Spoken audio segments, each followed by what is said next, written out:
proud you to be Cape Verdean right now. Very proud. Well, this is the inside story of the footballing nation that shocked the world. Cape Verde is one of the smallest countries ever to compete at a World Cup finals, but somehow they managed to stop Spain in their tracks.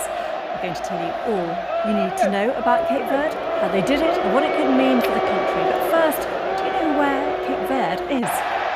No, not really. I'm sorry. I have no idea. I'm bad at geography. Oh, off the coast of West Africa? It's Southern Africa, no? It's like Western Africa. It's an island. He's right, a big tick there for our German fan. It is a small archipelago of the west coast of Africa. It is made up of 10 volcanic islands and 5 small islets in the Atlantic Ocean. And the smallest nation by landmass ever to compete in the World Cup. Cape Verde is known for its clear blue waters, great food and vibrant wildlife. What else should you know about Cape Verde? Let's get some answers from Paul Bie, who is in the capital, Praia. Paul, it is a quickfire round for you. First up, what is the population? Well, the population of Cape Verde is about 500,000, but if you include the diaspora, it will be about more than twice that number. What language is spoken in Cape Verde? Portuguese is the official language, but most people here speak Cape Verdean Creole, which is a mix of West African languages and, of course, Portuguese. And what is Cape Verde like as a country?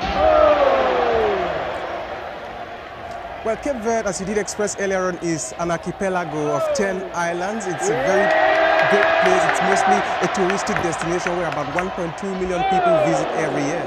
Paul, stay with us. We'll be back in a moment. Well, Spain is, of course, a footballing giant, reigning European champions, one of the leading favourites to win the World Cup. So their opening match against one of the lowest ranked teams in the tournament was supposed to be a walk in the park. But Cape Verde had other ideas. And the Blue Sharks held back wave after wave of Spanish attacks led by 40-year-old goalkeeper Vozinha's incredible performance. He's now being dubbed the Hand of Voz. I feel very, very proud. For me it's an honor to represent my country. We do this with passion, with love, because we are from a small country, but we know if we work and if we follow the plan of the coach, we had a great chance. Vozinha has gained overnight fame for his heroics, amassing more than 5 million followers on social media in a matter of hours. And he's not the only amazing story to come out of this team. One player came out of retirement to help Cape Verde qualify. Another, Roberto Lopez, was working at a bank in Dublin whilst playing part-time for League of Ireland club Bohemians when he was recruited via LinkedIn to play for Cape Verde. He even ignored the first request to join the team because it was written in Portuguese. So let's take a look at the tactics behind the actual performance. Ollie Foster is in the BBC Sports Centre. Ollie, how did they pull this off? It was in Atlanta. It's a big gambling city. I do hope that Cape Verde went down to the many casinos and put everything on red or black. The stars aligned, I think, because if you play this match again tomorrow, Spain win it.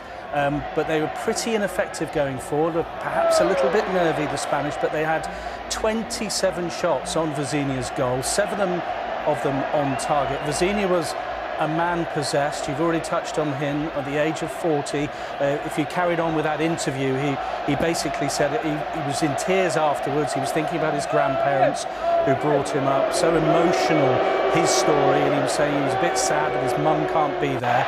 Expect there to be a crowdfunding situation to try and get her over for the next match. So he was the fairy tale story. You mentioned Lopez and the diaspora and how they brought this team together.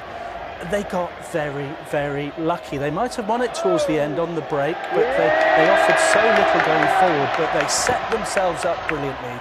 These 2 defensive banks in front of an inspired keeper, coupled with Spain just getting a little bit of stage fright first time out. It seems inconceivable that the Spanish, as you say, the European champions, former World Cup winners, will not be able to make it out of this group. They will only improve. Lamine Yamal, their superstar teenager, he came off the bench for the Spanish. It was surprising that he'd actually started as a substitute. He livened things up a little bit, but Cape Verde absolutely defiant and brilliant and resolute, pushing their luck. But these things have to go their way because the odds were stacked against them. But an amazing story, and some of those images will live with us for a long time.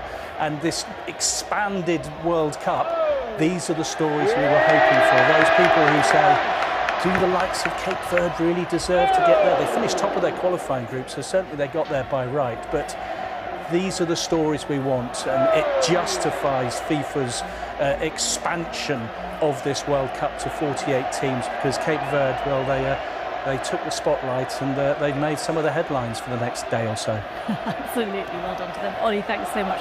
So what could this all mean for Cape Verde itself, a tiny nation of 500,000 people thrust into the spotlight on the world's biggest stage?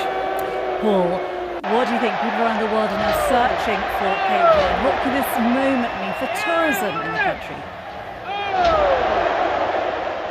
Well, it's likely that this will boost tourism because it already contributes to about 25% of GDP here in Cape Verde.